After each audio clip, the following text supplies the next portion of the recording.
The MLS, Major League Soccer, widely known outside of the United States as a joke of a league, though they're certainly turning a corner and changing many people's minds and mentalities towards how good of a league it could potentially be.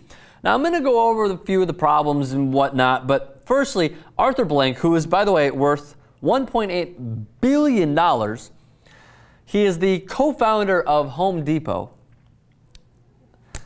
I love seeing Shekels' reactions. It's either like, huh, and it was the third one on that one. Worth $1.8 billion. By the way, they make about $79 billion in sales, according to Forbes. So Arthur Blank has sort of pioneered somewhat of a movement, or he's just given his money, whatever works. And he is involved in bringing a Major League Soccer franchise to Atlanta.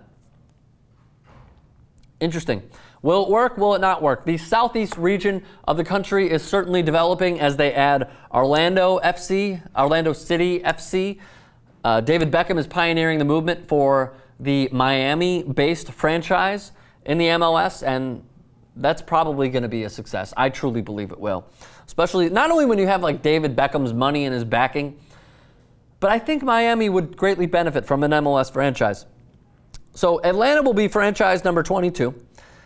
They will begin playing in 2017. A stadium will be built downtown, and I suppose that's a good thing because as of right now, they will be playing where the Falcons play.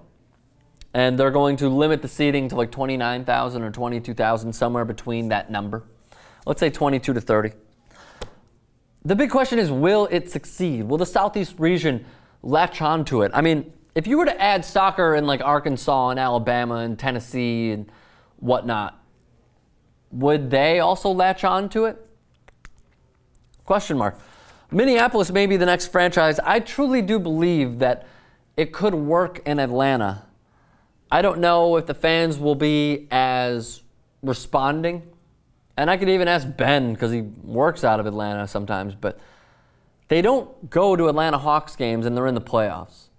They go to Falcons games. They love the Falcons in Atlanta. It's just a big question mark if they'll latch on to soccer. But I really do like what Commissioner Garber is doing. I like what the MLS is doing. But now, a few of the problems are that they have rival leagues also in the United States of America. Merge, if you can, somehow. Like, add those teams. Like, find a way to work together. Put down the swords. I mean, like, look, they're adding New York City FC. I think that'll also be a success. But New York City FC is also going to rival with the New York Red Bulls. So that's another big question mark. Some of the criticisms, by the way, it will never be as big as Europe. I mean, you have this tradition and this prestige of, you know, the Prem and La Liga and Real Madrid, Barcelona, Arsenal, United, like, all these phenomenal teams, and I'm not leaving any teams exempt. I can go on for days. Ben cannot, I can. It will never be as big as Europe, and the Europeans will never latch on to it. So you're reaching to a fan base that's only in one country. Meanwhile, European soccer, people in England follow La Liga because they want to follow Ronaldo and Messi, and they want to follow the great players. So Europe latches onto Europe. America latches onto America.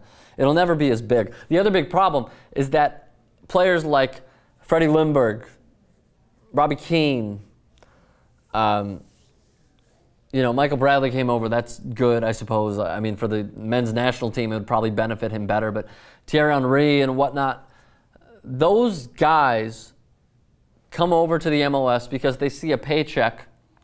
Guys may want to see them when they're past their prime. And yeah, they're doing well and they're scoring goals and whatnot.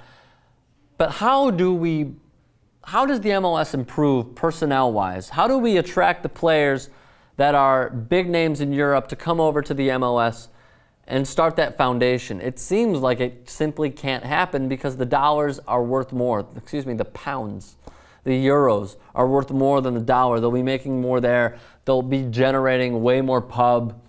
It's a higher world-class talent in Europe. I mean, one big thing, and you can't make up for tradition because Europe beat you. But the one thing you can do is cut the salary cap. And maybe that will help lure some of the big players.